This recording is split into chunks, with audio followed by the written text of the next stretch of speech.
Hey y'all, it's Trey here from Film Speed. Today we're going to talk about wire rope. So some reasons why you should consider using wire rope. The main one is it's going to be a lot nicer fit and finish on your rigs. It also is going to take up a lot less space and weigh a lot less. So I've got a spool of 3/16 here. This is 250 feet, and I've got 250 feet of chain that are rated about the same in weight capacity. And you can see this is a lot slimmer, but also weighs a lot less. So this spool right here is 17 pounds. This pail is almost 100 pounds. So when you start doing rigs and you need 5,000 feet of something, this is going to take a lot less space up and weigh a lot less. One of the caveats and one of the reasons you may consider not using wire rope is it is not as foolproof.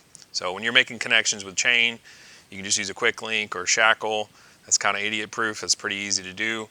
But when you're doing wire rope, you're going to have to create some kind of loop on the end, and that can be sort of problematic. You're going to have somebody with a little more knowledge to accomplish that. Some of the ways we can do that, you can do a Flemish eye. That's not something we do a whole lot, but if you are getting your wire rope manufactured by a manufacturer, or you get it manufactured prior, they're going to use a Flemish eye, and that is a strong connection. Sometimes we will use, these have many names. It's called verlock, grip lock, right lock. Those are all different brand names. This is has like ball bearings inside of it that are going to grip the wire rope when you tighten it down.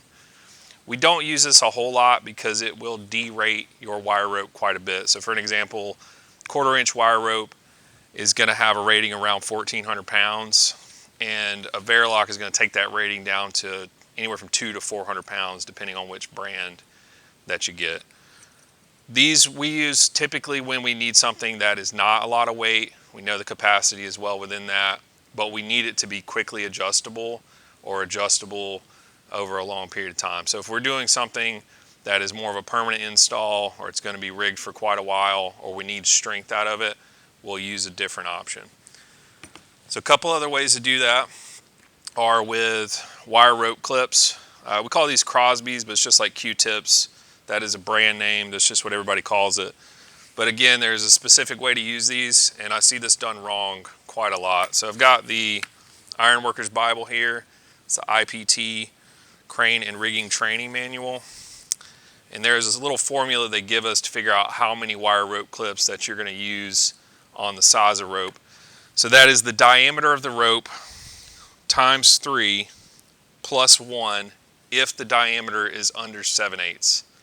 So an example would be if we're using 1/4 inch rope, we're going to multiply that times 3. That's going to give us 3/4 of an inch. We're going to add 1, and they'll round that to 2. So 2 wire rope clips on that will do the job. It is important if you're using the U-bolt style as opposed to the J-bolt style. The Crosby's are a U-bolt style, that the U-bolt is on the dead end or the tail of the wire rope when you do that. The one we use the most often is ferrules. We typically use only NicoPress brand. If you are going to buy ferrules, I am going to encourage you to buy something that is domestic and reputable, and something that is easily obtainable. We sell NicoPress here. We keep a ton of them. And we also, you should only use that brand tool with that style of ferrule. So in terms of tools, there are, just with NicoPress, there are a million different options. You get different tools with different heads. Like this is a bench press style tool. You can swap the heads interchangeably. So we've got a couple of different sizes here. This particular one we have quite a few of. This is the 3V F6 XM, and that will do 1/4 inch, 3/16 and 1/8 inch wire rope, which are the 3 sizes that we use the most often. There is also a very specific process for how you should swage these, and I see this done wrong a lot. And this is the biggest, I should caution you against using wire rope. Whoever is swaging really needs to know what they're doing, and this has to be done properly, or you can absolutely have a failure. So I'm going to walk you through that process real quick. So I've got some 1/4 inch wire rope here. I'm getting ahead of myself a little bit. So the first thing you should do, your swager is going to come with a little booklet like this. We've laminated ours. You're going to find your size of wire rope on here. So we're going to go down to 1/4 inch, and then you're going to find your heads. The heads are very confusing. I don't know how they came up with the names, but we've got a 3V F6 XM, and we have an oval F6 swage or ferrule, and it tells us here that that only needs 3 presses. Now when you start cutting wire rope too, you want to get yourself a pair of Felcos. Don't recommend any other brand. That's all we've ever used. That's all I'd recommend to anybody. And when you're cutting wire rope, if it's a larger diameter like 1/4 inch and above, usually you can get a pretty clean cut. Sometimes the smaller ones will tend to fray. Just take some electrical tape, wrap that around where you're going to cut, and cut right in between it. Don't put a lot of electrical tape on it, and you should be able to feed that through the ferrule pretty easily. So I'm going to put this guy on here. This is called a thimble, and this will protect that loop from getting any types of frays in it. So I like to use those. So I'm going to slide that guy down, feed the wire rope back into the ferrule. Again, you want to try to do this carefully so you don't fray it and or stab yourself.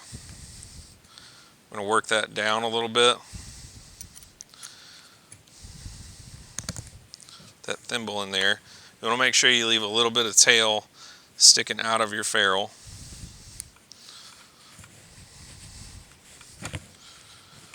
And get this thimble in here pretty tight. Now when you swage it, there is a specific process you need to go through. It's not real complicated. That will also be in your little booklet here. But basically what you're going to do is your first press is always going to be 1 away from your loop. So since this is 3 presses on this guy, I'm not going to press here. I'm going to do my first press in the middle. And then your second press is always going to be the one closest to the eye. And then how many other presses you have, whether it's 3, 4, or 5, are going to be working in this direction out. I probably should have got our bench tool set up for this one. So I'm going in the VF6 slot here. I'm going to open this guy up good. Feed this in. This does help sometimes if you got 2 people. I'm going to tighten it down a little bit. Make sure that I'm pretty well centered.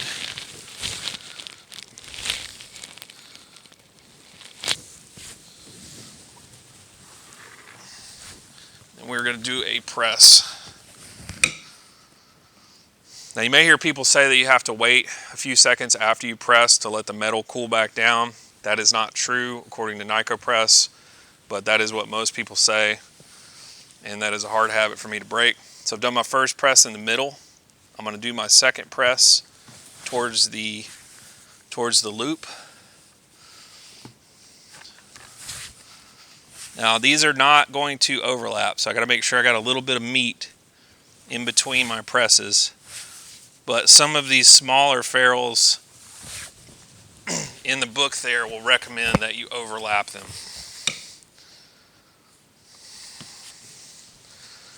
And then again, our last press is going to be away from the tail, so to the end of our ferrule.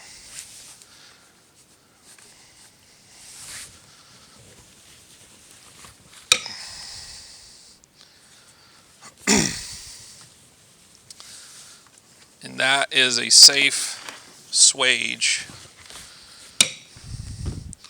And you notice that you have nice clean presses there. There's a gap in between. We followed the correct process, but there's one last thing to do, and we need to get our no-go checker. These go missing quite a lot. I've actually lost one of mine. But what we like to do is attach them to the tool. People like to stick them in their pocket, and they like to go away.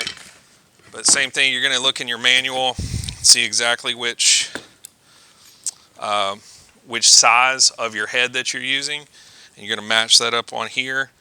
So I'm in the VF6 oval F6, and you're going to slide that over each of your presses and make sure that it goes over. If it doesn't go, it's not good, and that's a no-go, and your head is going to need to be adjusted. And that is how you swage wire rope.